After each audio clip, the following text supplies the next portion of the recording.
Je vais essayer d'apporter quelques éléments, dresser un inventaire des caractéristiques du phénomène en Amérique du Sud, ou indo-afro-latine, comme on l'appelle, euh, plus que des éléments théoriques. Enfin, si on a le temps, on pourra l'évoquer parce que moi, ma référence, c'est pas précisément Laclos, c'est plutôt Germani, qui est un sociologue qui a beaucoup travaillé sur la question, et notamment par rapport à l'Argentine. Alors, quand on parle de l'Amérique indo-afro-latine, il y a toujours un écueil qu'il faut éviter, c'est l'eurocentrisme. C'est-à-dire que, effectivement, euh, en Europe, nous avons tendance à appréhender les processus, les phénomènes latino-américains avec nos référents. Et là, effectivement, ça peut induire à des erreurs d'analyse parfois. Donc, effectivement, je fais référence à Aníbal Quijano, qui est un sociologue péruvien qui, effectivement, a beaucoup travaillé sur la décolonisation du pouvoir. Et je pense que c'est une notion importante. De même que la question des États-nations. Et donc, ça aussi, ça a une incidence sur les processus, les phénomènes populistes en Amérique du Sud. Donc, en fait, parce que si on parle d'États-nations modernes, hormis l'Uruguay ou le Chili, il n'y a pratiquement pas d'État-nation en tant que tel en Amérique du Sud. Euh, Par ailleurs, donc il y a une notion que j'essaierai de, de pointer, enfin une différenciation plutôt entre processus populistes et processus nationaux populaires. Hein. C'est-à-dire que concrètement, par exemple, tous les processus euh, révolutionnaires entre guillemets, donc de ces 15 dernières années, donc au Venezuela, en Équateur, en Bolivie et autres, ont souvent été qualifiés par les chercheurs, hein, les différents travaux en sciences sociales, ou même dans la presse, littérature de la gauche et de l'extrême gauche, de nationaux populaires. Ce euh, qui ne veut pas dire qu'il n'y a pas des processus populistes. Hein. Alors, donc, en fait, bon, bien évidemment, donc, l'Amérique indo-afro-latine est vraiment une terre d'élection donc, des populismes. Hein, ça remonte pratiquement à un siècle, hein, depuis plus d'un siècle. Euh, on a pu les observer donc, à partir des années 20, hein, donc, avec la recherche donc, d'un modèle alternatif basé donc qui s'appuie sur des démocraties donc plébiscitaires incarnées par des chefs providentiels. Mais ceci dit, le populisme revêt des réalités radicalement différentes selon les périodes, puisqu'on va avoir en gros entre les années 30 et les années 80 des populismes qui sont plutôt à vocation étatiste. Après, dans les années 90, nous aurons des populismes qui seront plutôt libéraux. Hein, et si j'ai le temps, j'essaierai de développer. Et puis, les populismes qui ont surgi donc, dans les années 2000, qui sont plus des nationalismes populaires. Alors, il faut, pour bien comprendre, c'est utile de faire un retour en arrière historique euh, avec les guerres d'indépendance, puisque donc la plupart des pays donc, d'Amérique du Sud ont acquis leur indépendance entre 1810 et 1825. Euh, et les élites à l'époque se sont beaucoup inspirées des Lumières et ont instauré donc des démocraties libérales.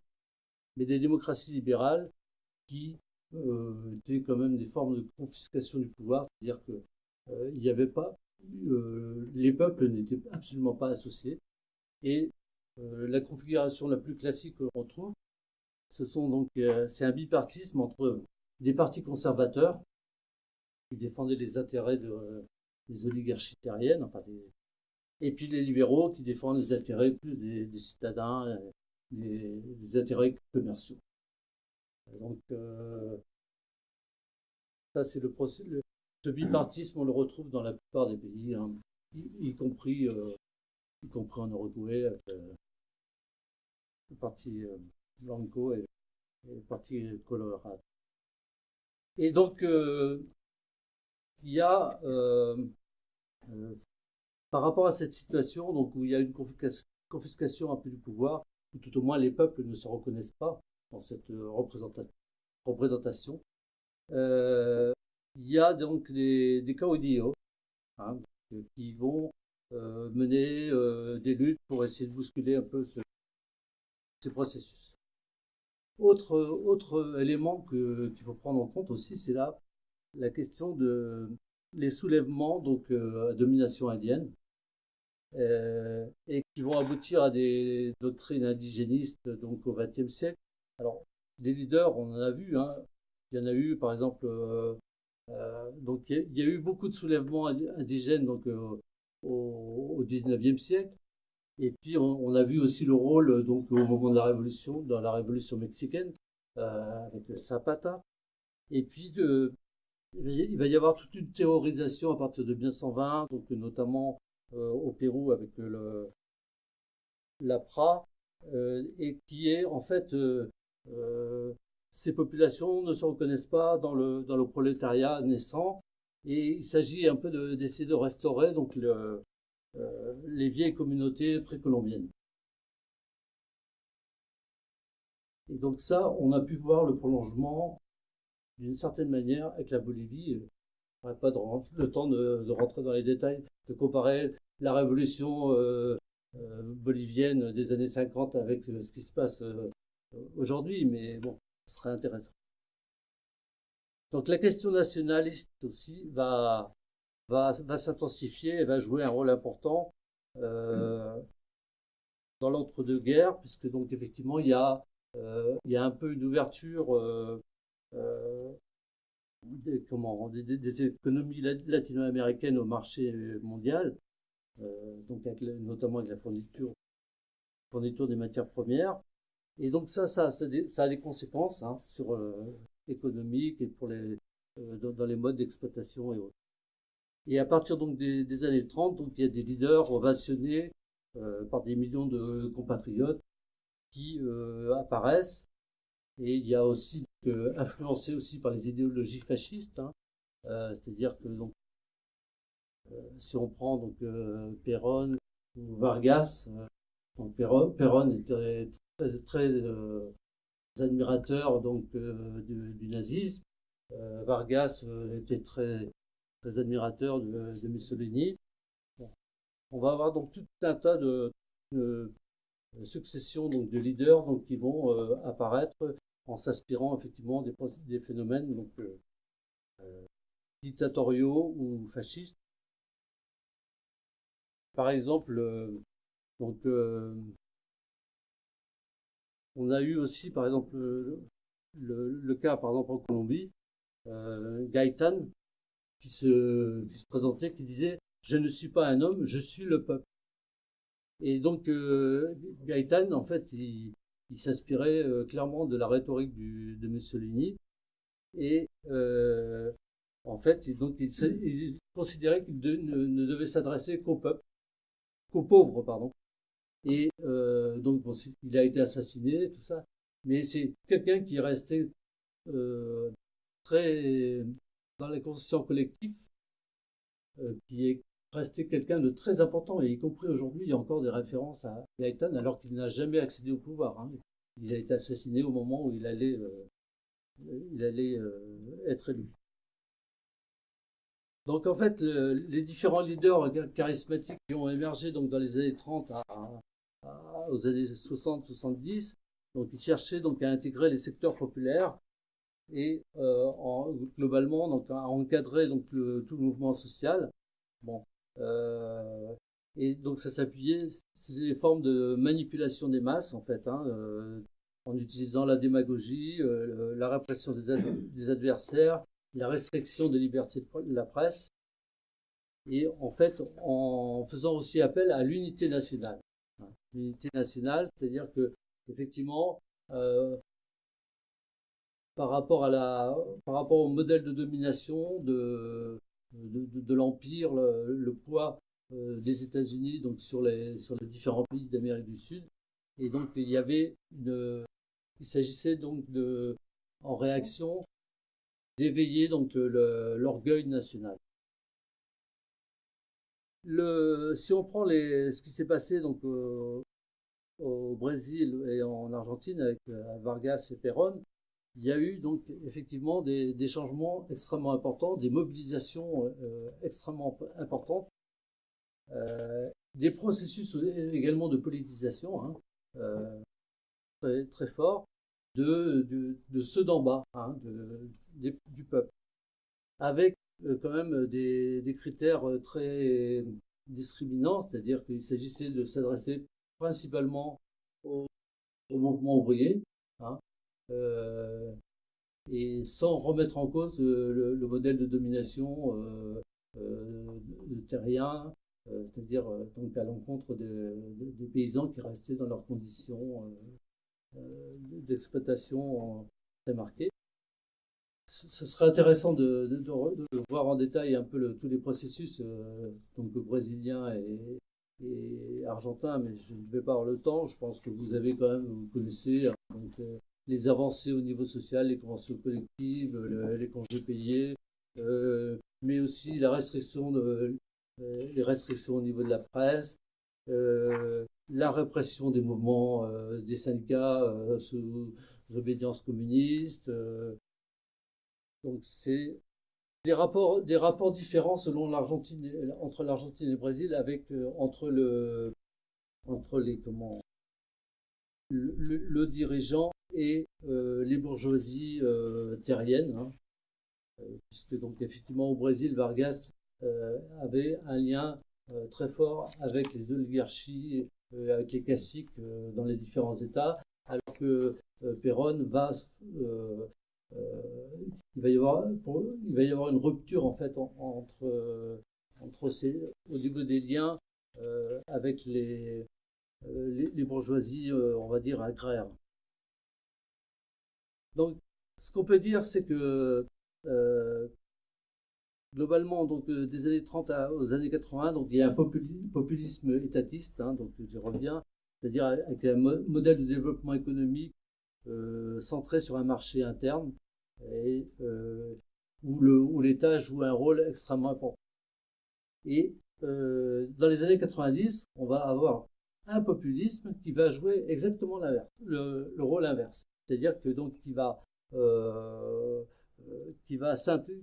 favoriser donc l'intégration donc dans la mondialisation, en développant au niveau économique un système extrêmement libéral et en réduisant au maximum le rôle de l'État. Donc oui, alors dans les processus récents donc de changement qu'il y a eu donc en Amérique indo-afro-latine, avec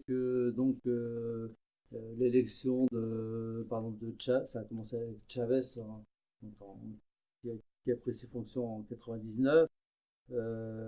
Donc après il y a eu donc Morales en Bolivie, Lugo au Paraguay et tout. Il y a donc effectivement toujours quand même la présence donc d'un leader populiste caractérisé, hein, qui s'adresse directement aux masses, qui ne s'appuie pas sur un parti, mais crée de toutes pièces donc un outil politique, hein. Donc, par exemple au Venezuela, donc il y avait le mouvement bolivarien révolutionnaire, et quand Chavez a été élu, il a créé donc le mouvement 5e République, hein,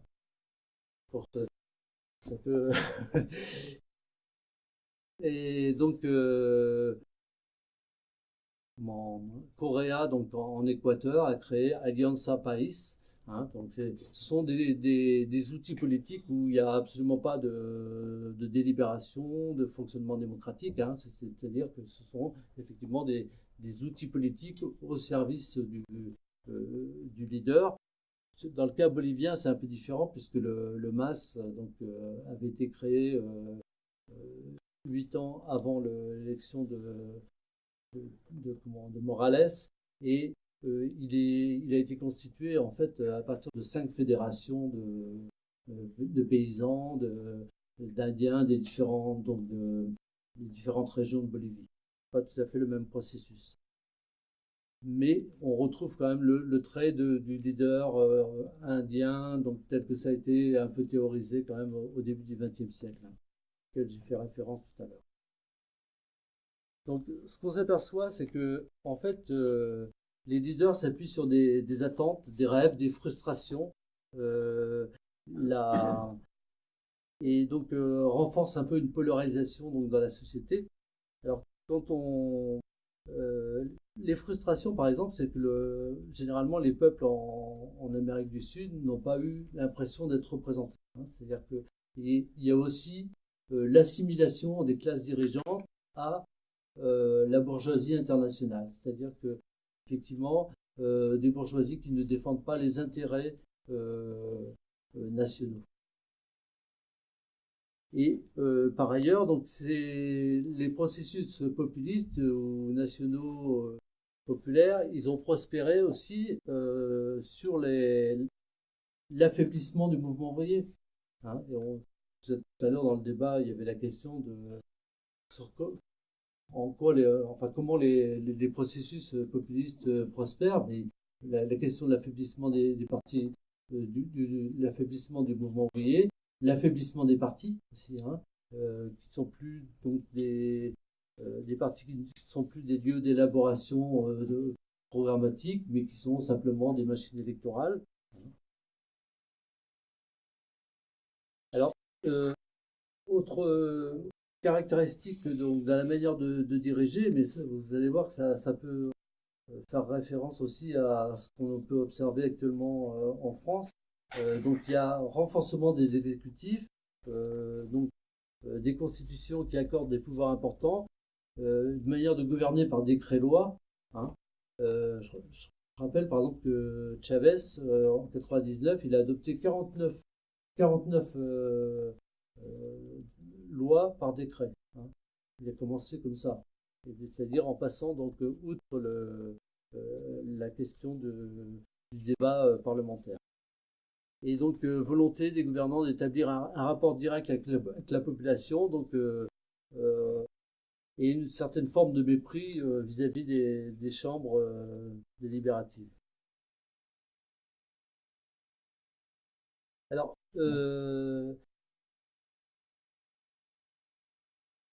au niveau des sciences sociales, donc en Amérique du Sud, il y a eu beaucoup de travaux, euh, et notamment, donc effectivement en Europe, c'est principalement Laclos qui est connu, mais il a été précédé, notamment, il y a donc un Gino Germani, hein, donc sociologue donc argentin, hein, d'origine italienne, hein, quelqu'un qui est né en Italie, qui a été y compris donc incarcéré donc sous Mussolini et donc qui a immigré avec sa famille en Argentine. Il a beaucoup travaillé sur le populisme donc en Amérique du Sud, enfin notamment sur le péronisme et sur le régime de Vargas donc au Brésil, et notamment donc en essayant de différencier un peu le populisme du fascisme. C'est-à-dire que lui, ce qu'il disait, c'est que en fait la politique de Péron, le péronisme, c'était un totalitarisme, mais ce n'était pas un fascisme comme on a pu le dire, malgré les liens qu'il y a pu y avoir entre que Péron a pu avoir, notamment avec Franco et autres. Mais bon, Franco était-il un fasciste? C'était plutôt un dictateur et totalitaire.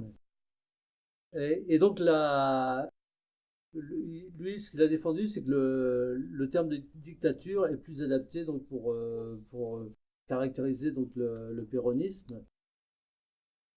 Euh, et notamment, donc, il le justifiait en considérant qu'il y avait une certaine participation, il y avait une participation effective des classes populaires, de la base populaire, dans le fonctionnement du système. C'est-à-dire il y avait une participation active et une adhésion des couches populaires donc, à la politique qui a été menée.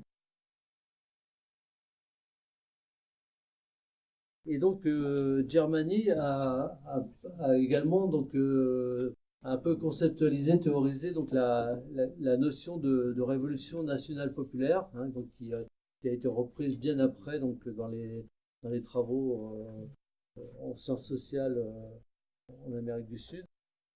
Et il renvoie cette notion de nationale populaire, elle renvoie donc à effectivement le fait que les couches populaires sont mobilisées, sont actives, hein, plus que dans le cadre d'un système populiste classique.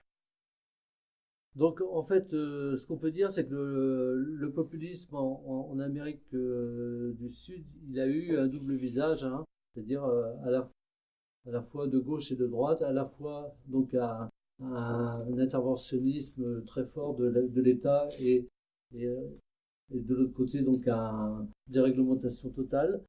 Euh, et donc par contre, ça a été marquant donc, tout au long du XXe siècle, hein, c'est-à-dire qu'il y a eu différents régimes qu'on peut qualifier de populistes. Je ne les ai pas tous énumérés, hein, euh, mais la plupart ont été interrompus, et ça c'est aussi à relever, la plupart ont été interrompus, ont été renversés par des dictatures, hein. C'est-à-dire que, effectivement, bon, que ce soit Perón, que ce soit Vargas, que ce soit y compris donc en Bolivie au moment après la révolution bolivienne. Et donc, oui, les dictatures militaires ont le plus souvent donc mis fin donc à ces expériences en fait.